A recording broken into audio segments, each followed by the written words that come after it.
नमस्कार दोस्तों हम लोग जो वीडियो बनाते हैं ये एजुकेशन पर्पस के लिए आपकी जानकारी के लिए बताते हैं। और इन वीडियोस में आप देख रहे होंगे कि हम बहुत काम की जानकारी आपके लिए लेकर आते हैं। इन जानकारी से आप लाभ ऐसे उठा सकते हैं कि आप जब किसी कानूनी सहायता की जब आपको रिक्वायरमेंट हो या जब आप किसी कानूनी प्रॉब्लम में फंसते हैं तो उस कंडीशन में इन वीडियोस से आप सही जानकारी हासिल करके सही डिसीजन ले सकते हैं। इसलिए ये वीडियो बनाई जा सकती है। इन वीडियोस का मकसद ये नहीं है कि हम किसी लॉ को चैलेंज कर रहे हैं। इस वीडियो से कोई भी सॉलिसिटेशन या काम मांगने का प्रयास नहीं है। ये सिर्फ एजुकेशन पर्पस के लिए है। कंज्यूमर फोरम में कंप्लेंट कैसे करें? मान लीजिए आपने कोई सामान खरीदा है, अब वो सामान फॉल्टी निकल गया, दुकानदार को आपने कॉल किया, वो मानता नहीं, सुनता नहीं। अब करें क्या? हमारे पास प्रॉब्लम आती है कि ऐसी कंडीशन में करें क्या। बैंक में गए, बैंक से पैसे निकल गए, बैंक हमारी सुनता नहीं, क्या करें? हम किसी कंपनी का मोबाइल यूज करते हैं, मोबाइल फॉल्टी है, वहां गए, उसने चेक करा, वो सुनता नहीं। ये सारी चीजें कंज्यूमर के दायरे में आती हैं। आपने कोई प्रॉपर्टी खरीदी, जैसे फ्लैट खरीदे, फ्लैट प्रॉब्लम है, अब बिल्डर सुनता नहीं, टाइम पे पोजीशन नहीं दे रहा, करें क्या? कंज्यूमर का मैटर है। तो ये सारी जो सिचुएशंस होती हैं ये कंज्यूमर फोरम की सिचुएशंस हैं। इस पे मैंने एक वीडियो भी बनाई है, आप चाहें तो उसको देखेंगे तो उस वीडियो से आप समझ जाएंगे कि कंज्यूमर फोरम में मैटर्स को लेके जाते कैसे हैं। मैं यहाँ पर थोड़ा सा डिस्टिंग्विश तरीके से एक वीडियो बनाने के लिए आपके लिए लेकर आया कि इन चीजों को डिस्टिंग्विश कैसे करें और कंज्यूमर फोरम में कंप्लेंट कैसे करें। तो कंज्यूमर फोरम में कंप्लेंट करने के दो तरीके हैं। आजकल आप जानते हैं ऑनलाइन तरीका भी है और एक ऑफलाइन तरीका है। ऑनलाइन तरीका है ई दाखिल का। ई दाखिल के लिए आपको नेशनल कंज्यूमर फोरम की वेबसाइट पे जाइए, सर्च कीजिए गूगल पे कि नेशनल कंज्यूमर फोरम, वहां पर है ऑप्शन आता है ई दाखिल। ई दाखिल को जब आप क्लिक करेंगे, ओपन करेंगे, तो वो आपका एक अकाउंट बनाएगा। वो अकाउंट में जो भी डिटेल वो मांगता है आप दे दीजिए। डिटेल देने के बाद ओटीपी आएगा, आप डालेंगे, पासवर्ड बनाए, यूजर नेम बनाए, आपका एक अकाउंट ओपन हो गया। और उसके बाद उससे आप चाहें तो अपना कंप्लीट केस फाइल कर सकते हैं। अब जब आप कंप्लीट केस फाइल करेंगे तो वहां आप चूज करेंगे ऑप्शन न्यू केस फाइलिंग। जब आप केस फाइल करते हैं तो वो आपके केस की डिटेल्स मांगता है, यानी कंप्लेंट कौन है वो आप लिखेंगे, उसके बाद एड्रेस मांगेगा वो आप लिखेंगे, फिर जो दूसरी पार्टी है उसका नाम, एड्रेस, यानी जितनी भी अपोजिट में आप पार्टी बना रहे हैं वो। सबसे पहले आप अपने केस की ड्राफ्टिंग करेंगे कि मेरी प्रॉब्लम ये है और मैं कोर्ट से ये रिलीफ चाहता हूं। सपोज कीजिए एग्जांपल के लिए कि आपने एक बैंक में अकाउंट खोल रखा है और आपके पैसे निकल गए, आपने उनको बताया लेकिन बैंक सुनता नहीं, तो फिर कंज्यूमर फोरम में जाएंगे। तो कंज्यूमर फोरम में आप जिन जिन को पार्टी बनाना चाहते हैं, पार्टी वो होंगे जिनसे आपका डायरेक्ट लिंक होगा। यानी एक तो वो ब्रांच जहां पर आपका अकाउंट है, दूसरा उसका हेड ऑफिस हो सकता है क्योंकि आपने हेड ऑफिस में भी कंप्लेन लगाई है, वो भी नहीं सुनते। तो आप इन दो पार्टीज को जब अपोजिट पार्टी बनाएंगे, उसको बोला जाता है अपोजिट पार्टी, यानी जिससे हमें रिलीफ चाहिए, तो फिर उसको हम रिलीफ के तौर पर दूसरी पार्टी में डालते हैं। और जब आप इंफॉर्मेशन भर रहे होंगे ई दाखिल पे, तो वो इंफॉर्मेशन आप वहां डालेंगे अपोजिट पार्टी की और उसी एड्रेस पे सम्मन सर्व होंगे। तो अपोजिट पार्टी के एड्रेस की रिक्वायरमेंट बहुत ज्यादा होती है और एड्रेस आपको देना ही देना है।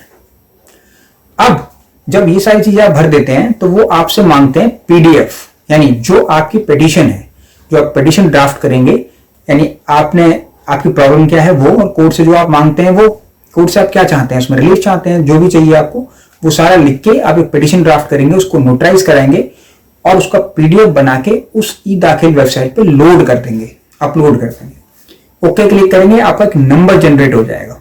आप उसको संभाल के रखिए, रेफरेंस नंबर है, उसी रेफरेंस नंबर से आपको आने वाले समय में अपने केस की जानकारी मिलेगी। ये हो गया ई दाखिल का प्रोसेस। अब जब ई दाखिल में आपकी फाइल अप्रूव और रिजेक्ट होगी थोड़े दिन में, जब वो अप्रूव हो जाएगी आपको मैसेज आ जाएगा। जब अप्रूव हो जाए तो वहां से कॉल आ जाता है कि जो फाइल आपने अपलोड की है वही फाइल की 4 कॉपी आप जो है कंज्यूमर फोरम में फिजिकली जमा करा दें। मैसेज आ जाएगा आपको।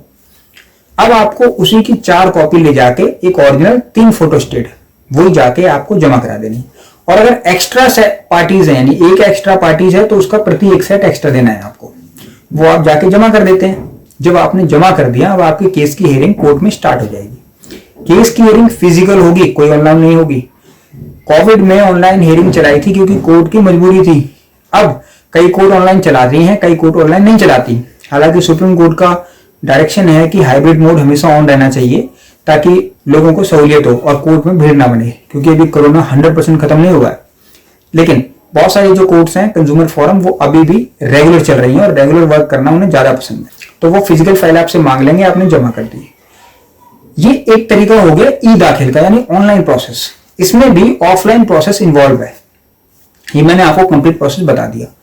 लेकिन अब बात आती है कि अगर हम ऑफलाइन प्रोसेस में जाएं, उसका क्या तरीका है?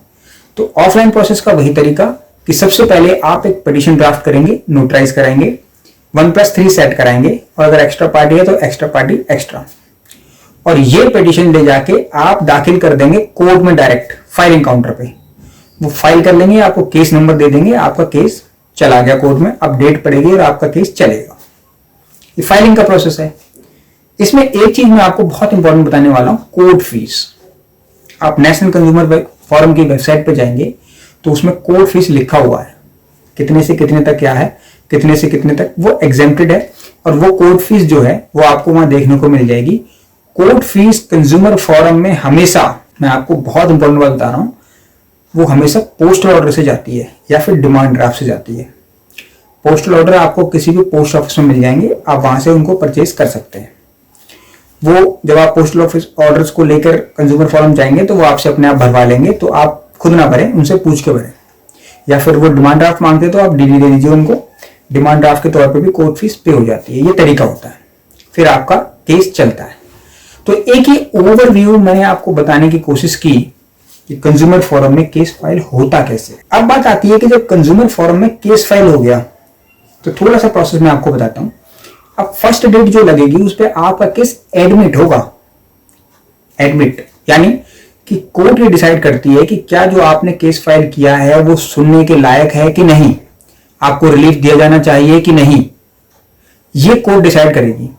जब कोर्ट आपके केस को सुनेगी और उसको ये 100% श्योरिटी हो जाएगी कि आपका केस जेन्युइन है, सभी डॉक्यूमेंट्स को देख लेंगे, और जो दूसरी पार्टी, अपोजिट पार्टी जिस पर आपने इल्जाम लगाया है, उसके अगेंस्ट में जो एलिगेशन है वो, और जो आपके सपोर्टिंग डॉक्यूमेंट है वो, सब कुछ देखने के बाद कोर्ट जब सेटिस्फाई हो जाती है तो वो केस को एडमिट करती है, यानी सुनवाई के योग्य मान लेती है, और फिर अपोजिट पार्टी को उसी दिन सम्मन्स कर देती है।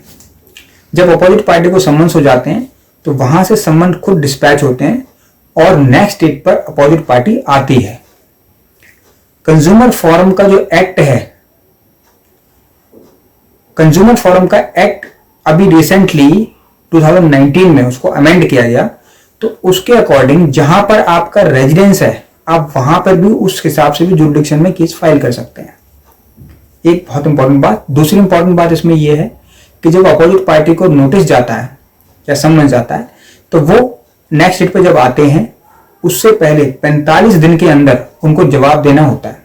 45 डेज के अंदर उनको जवाब देना ही देना है, ये लिखा हुआ है कंज्यूमर फोरम एक्ट में, यानी आपका स्पीडी ट्रायल चलेगा वहां। आप ही कोई और क्वेश्चन हो तो कमेंट बॉक्स में लिखिए, और इसमें आपको कहां पर त्रुटि लगी और आप क्या और जानना चाहते हैं ई दाखिल में या फिर कंज्यूमर फोरम की कंप्लेंट में, आप कमेंट बॉक्स में लिखकर मुझे बताइए और पूछ लीजिए। मिलते हैं एक नई वीडियो में आपके साथ। नमस्कार।